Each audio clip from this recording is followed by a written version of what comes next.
Israel's uncompromising campaign to stop its Muslim neighbors from acquiring nuclear weapons is not new. Israel has faced existential crisis.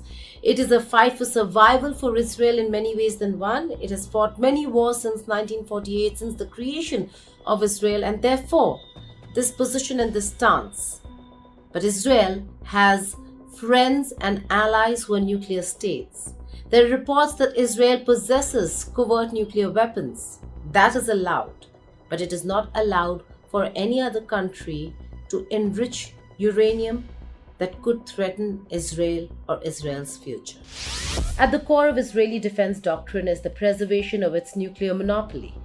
Though never officially confirmed, Israel is believed to possess 80 to 90 nuclear warheads. This arsenal acts as the ultimate insurance policy, a shield of deterrence that only works if it remains unmatched. For Israel, nuclear parity isn't balance, it's a loaded gun pointed at its heart. Which is why Israel acts preemptively and decisively. In 1981, it bombed Iraq's Osirak reactor. In 2007, it destroyed Syria's secret North Korean-assisted reactor. And in 2025, it launched its most audacious strike yet, Operation Rising Lion.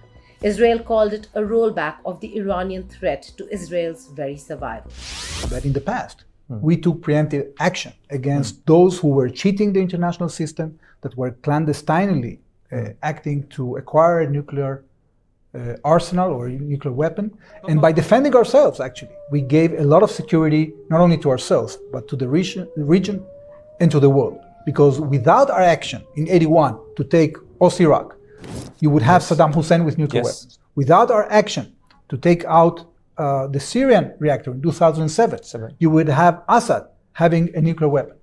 So when you have countries like that, countries like Libya under Gaddafi that are cheating the system all the time, that try to enjoy the support of the international community on the one hand, and then breaching the commitments and cheating, this is something that cannot be. But Ambassador, if the United encouraged. States can have negotiation with Iran, why can't Iran have negotiations, direct negotiations with Iran on this issue? Well, first of all, we would be happy if we would have negotiations with the Iranians themselves, but the Iranians are sworn to exterminate us. And therefore, for decades, the international community, the United States, different administrations have been working diligently to try to engage with Iran and convince them to divert from this path of violence and aggression. Unfortunately, they failed, and we reached the moment in which we had to take action, because lack of action would have created the situation in which we have a nuclear-armed Iran.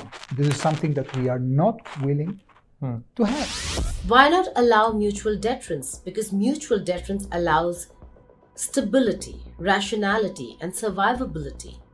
But Israel argues that countries like Iran that have had very hostile approach towards Israel, have vowed annihilation, and have carried out proxy warfare against Israel cannot be trusted.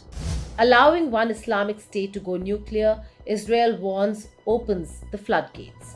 Saudi Arabia, Egypt, Turkey, all may follow. That cascade could collapse regional stability entirely for Israel. So Tel Aviv's message is blunt and consistent. No nukes for hostile neighbors. Not now, not ever. Peace in the Middle East or West Asia may be elusive, but in Israel's view, a nuclear-armed Middle East would be its funeral. And yet, while the world focused on flames and funerals, there was yet another fire that was burning, a diplomatic one. Because 48 hours from then, Iran was supposed to hold crucial nuclear talks with the United States of America in Oman. Today, that negotiating table just might be ash. Not because of anything else, but because of what Trump has also come out and said. He said and warned that Iran had been called for negotiations, but Iran was delaying, and that now they're going to be dead. Is that the message of the United States of America? But the real motive is that of Prime Minister of Israel. What was the motive of Prime Minister Netanyahu? For that, we'll have to just rewind a few days. In early June, the International Atomic Energy Agency, that is IAEA, reported that Iran had failed to declare several nuclear materials, accusing Tehran of violating its treaty obligations. And I say it because it is true that enriching uranium per se is not a forbidden activity, which is something my Iranian counterparts always tell me, and they tell the world. So that is true.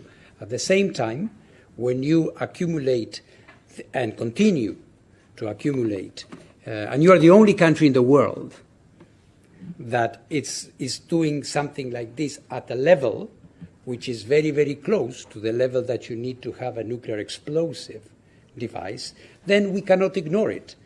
It is not per se a forbidden activity, but we cannot ignore, and this is why we are looking at it. Well, of course, I am aware of the concerns in Israel. This is not new. Regarding the statements from the government or references to possible military action, of course, it is a matter for the Israeli government. What we are trying to do is to address this issue as befits an international organization from a different perspective. We are trying to get to a solution of this in a diplomatic way, trying to clarify and to solve this and not this tie without the use of violence or force, which we believe, if it's done correctly, which is of course very important, if it's done correctly, thoroughly, with a very strong verification and monitoring chapter from us, would give the necessary assurance for Israel and for the world that there is nothing to be feared. Very good. I thank you for your interest. We'll be seeing each other. Thank you very much. Iran responded with defiance, announcing a new uranium enrichment facility at an undisclosed location. The world braced for tension, but not for airstrikes. انشالله که کار به اونجا نکشه، گفتگو به نتیجه برسه، ولی اگر نرسه به ما درگیری تحمیل بشه، قطعاً تلفات طرف مقابل بیشتر از ما خواهد بود و در اون صورت آمریکا باید منطقه رو ترک کنه، چون تمام پایگاهاش در دسترس ماست، ما دسترسی بهش داریم و بدون ملاحظه همه اونها را در کشورهای میزبان مورد هدف قرار خواهیم داد. اینکه این گونه القا بکنن که جمهوری اسلامی ایران در چارچوب تکالیف پادمانیش وظایفش رو انجام نداده، این یک دروغ بزرگه.